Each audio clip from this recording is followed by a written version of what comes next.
Penyelenggaraan ibadah umroh dalam masa pandemi COVID-19 akan segera memasuki tahap ketiga pada 1 November 2020, di mana pemerintah Arab Saudi akan mulai memberlakukan kapasitas jemaah sebanyak 100%. Jumlah ini termasuk jemaah dari luar wilayah Saudi, dari negara-negara yang dinilai tidak berisiko secara kesehatan, kaitannya dengan pencegahan penularan COVID-19. Saat ini pemerintah Indonesia masih menunggu pengumuman daftar negara yang diperbolehkan memberangkatkan jemaahnya dari pemerintah Arab Saudi. Meski demikian, PLT Dirjen Penyelenggaraan Haji dan Umroh Kementerian Agama seperti dikutip Kompas.com, Oman Fahurrahman mengatakan pihaknya telah menyiapkan skema perlindungan, pelayanan, dan pembinaan jika jemaah Indonesia diizinkan berangkat umroh. Adapun kriteria persyaratan jemaah umroh pada masa pandemi COVID-19 diantaranya berusia antara 18 hingga 65 tahun, tidak memiliki penyakit penyerta dan menandatangani surat pernyataan tidak akan menuntut atas risiko yang timbul akibat COVID-19, serta bukti bebas COVID-19 dibuktikan dengan hasil swab. Selain itu, jemaah juga wajib mematuhi protokol kesehatan, perlu dikarantina 3 hari di tempat yang disetujui pemerintah, serta dianjurkan berangkat dengan penerbangan langsung atau 1 kali transit dengan pemberangkatan dan pemulangan jemaah melalui bandara internasional. Sebelumnya, Komisi 8 DPR meminta pemerintah berupaya kuat agar Indonesia bisa masuk daftar negara yang bisa mengirimkan jemaahnya untuk umroh di tahap ketiga 1 November mendatang.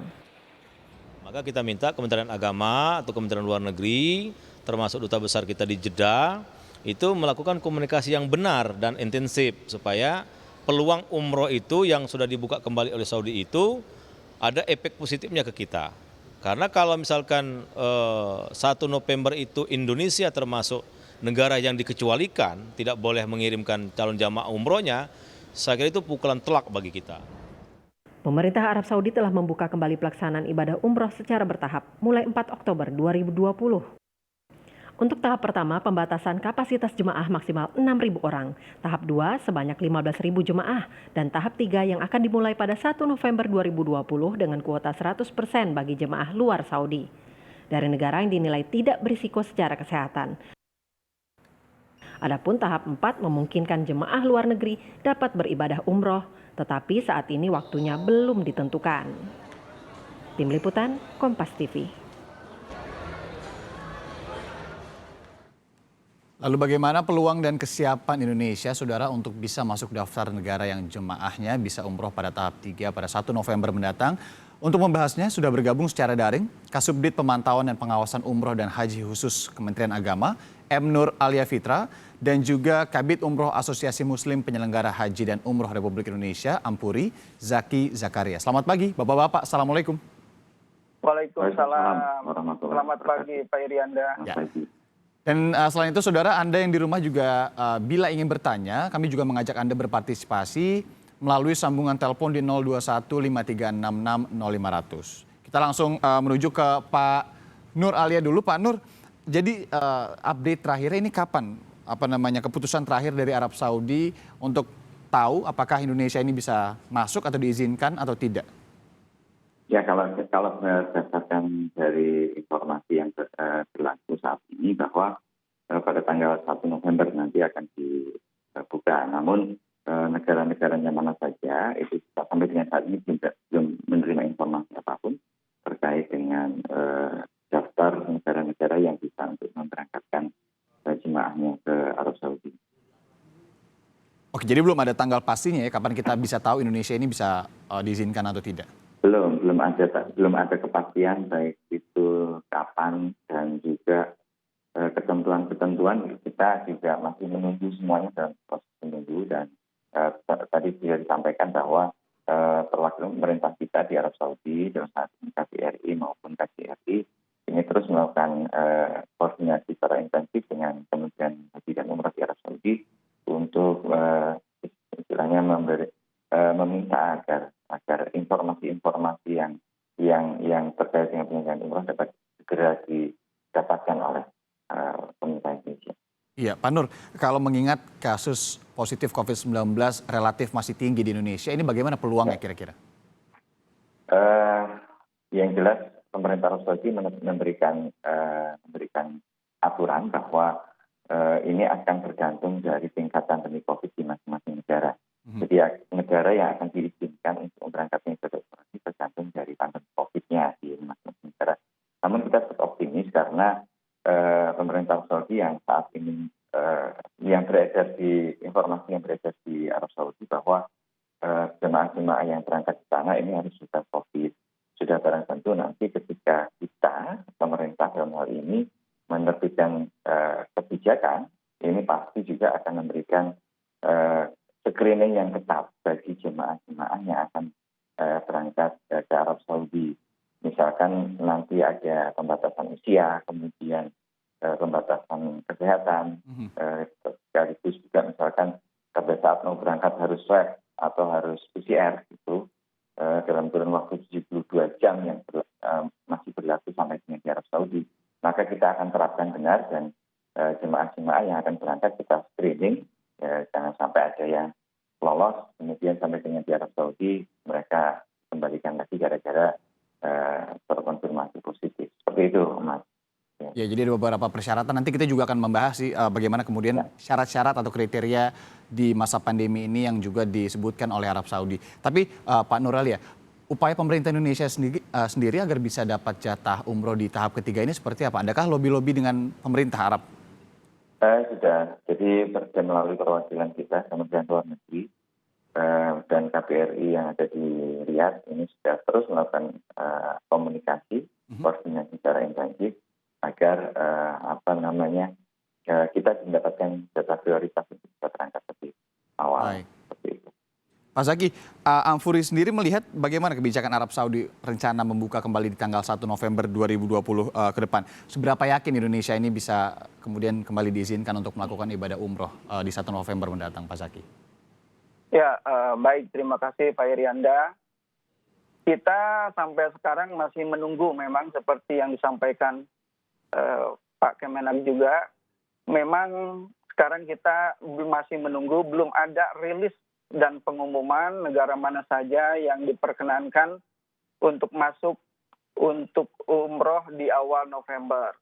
Tapi kita menyikapi kebijakan-kebijakan dan syarat dari Arab Saudi ini kita cukup apresiasi ya, karena memang Saudi ini sangat hati-hati dalam membuka umroh lagi. Ya. Karena Saudi juga termasuk negara yang telah melaksanakan lockdown ya. Jadi tidak mudah. Nah, tadi malam ada informasi baru mungkin dari Kementerian Haji bahwa dari Arab Saudi memberikan syarat bahwa yang boleh berangkat umroh bagi yang berumur 18 sampai 50 tahun saja. Jadi baru tadi malam memang ini informasi terbaru. Oke. Jadi yang saya pahami dari rapat dengan Kemenak RPMA itu di tanggal 12 Oktober bahwa Kemenak akan menyesuaikan faktor umur dengan regulasi Saudi. Ya. Ada beberapa kriteria dan syarat begitu ya Pak ya dari Kementerian Haji di Arab Saudi. Nah kalau informasinya sendiri memang sudah bisa dilihat apa saja syarat-syaratnya atau seperti apa Pak Zaki? Ya baik. Jadi kalau syarat ini, kita bicara syarat ini, kita mesti melihat dua regulasi. Satu regulasi dari pemerintah Indonesia, dalam hal ini Kemenak, yang tadi sudah disampaikan. Yang kedua adalah dari regulasi yang diberikan oleh Kerajaan Arab Saudi. Nah, regulasi dari Kerajaan Arab Saudi, itu yang pertama dari faktor umur, yang tadi malam dirilis atau disampaikan adalah yang berumur antara 18 sampai 50 tahun. Nah, yang kedua syaratnya ketika kita sampai di Saudi, kita harus karantina dulu atau isolasi di tempat hotel kita menginap. Jadi kita nggak bisa langsung melaksanakan umroh kalau langsung ke Mekah, atau kalau misalkan kita langsung ke Madinah, kita akan isolasi mandiri dulu di hotel selama 3 hari. Nah, banyak sekali syarat-syarat dari Saudi yang berkenaan dengan menjaga protokol kesehatan. Ya. Di antaranya, misalkan kamar hotel itu hanya bisa diisi maksimal 2 orang. Bis juga hanya bisa diisi maksimal 40% atau sekitar 21-22 orang. Nah, yang ketiga, yang selanjutnya juga tidak ada yang namanya jamuan makan secara buffet ya. Jadi di hotel kita tidak buffet lagi. Yang selanjutnya lagi PCR, kita ketika sampai di Saudi, PCR yang kita dapatkan di Indonesia itu harus masih berlaku. Oke. Dan masa validnya hanya 72 jam. Aha. Begitu. Jadi memang ada beberapa penyesuaian lah ya istilahnya begitu, di mana kalau mau melakukan, bila nantinya diizinkan untuk melakukan ibadah umroh di Arab Saudi ada beberapa penyesuaian, adaptasi, syarat begitu ya. Tapi kalau Betul. dari beberapa lembaga pemberangkatan umroh dan haji sendiri, Pak Ampuri melihatnya bagaimana? Apakah ini bisa dipenuhi syarat-syarat ini dalam waktu yang singkat? Tanggal 1 sudah dimulai kembali, tapi hingga saat ini kita masih belum mendapatkan informasinya apakah diizinkan atau tidak. Ini bisa dipenuhi semua kira-kira? Oke, baik. Masalah memenuhi syarat itu memang sudah ada banyak travel yang mempersiapkan keberangkatan di awal November sudah mulai mengumpulkan syarat-syarat itu. Tapi kita perlu tahu bahwa sampai hari ini belum ada informasi Indonesia masuk ke daftar yang diperbolehkan. Jadi memang untuk itu ada dua pendapat, ada yang mengatakan awal November Indonesia masuk atau awal Januari. Tetapi yang perlu kita ketahui juga bahwa walaupun Indonesia masuk di awal November, kuota umroh itu dibatasi. Tidak seperti dulu lagi, yaitu 20.000 kuota per hari untuk umroh. Nah, 20.000 kuota ini dibagi 3. Satu untuk warga Saudi, yang kedua untuk ekspatriat, dan yang ketiga adalah untuk jamaah umroh di luar Saudi, seperti kita. Nah, dari 20.000 ini kita nggak tahu Indonesia dapat berapa kuotanya.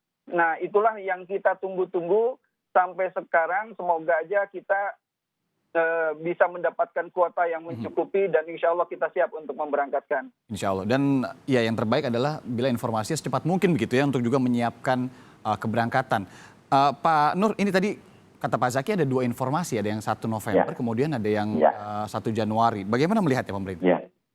Ya, dalam hal ini pemerintah tetap menunggu informasi. Jadi kita sedang mempersiapkan banyak hal terkait dengan rencana keberangkatan jemaah umroh.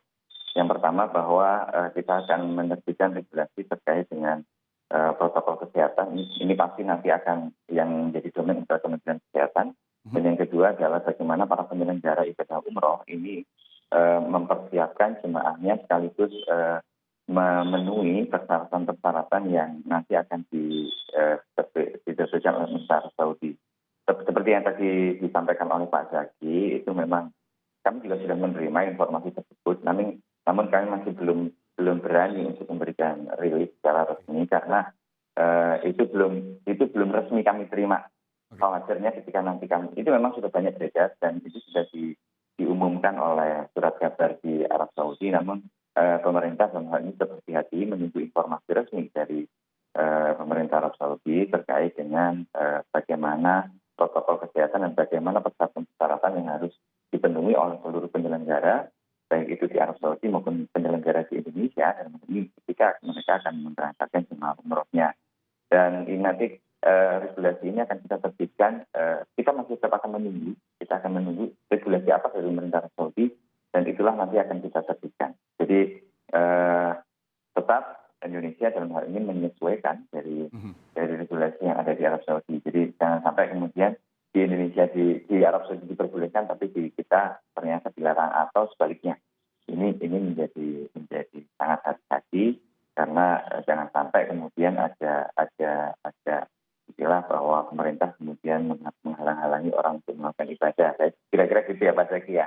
Jadi, betul Pak Nur. Ya, jadi kita semua dari pemerintah maupun dari pihak penyelenggara ibadah umroh ini tetap sering melakukan koordinasi terkait dengan persiapan penyelenggaraan, dan sudah barang itu ketika ada informasi-informasi kita selalu sharing, kita selalu rilis informasi resminya, mau 1 November atau 1 Januari katakanlah seperti itu, nanti akan ada informasi rilis resmi dari pemerintah Indonesia. Pada dasarnya masih menunggu dan berikutnya nanti akan saya juga bertanya mengenai potensi kenaikan biaya pemberangkatan ibadah umroh. Tapi jangan dijawab dulu, kami akan kembali usai jeda, saudara.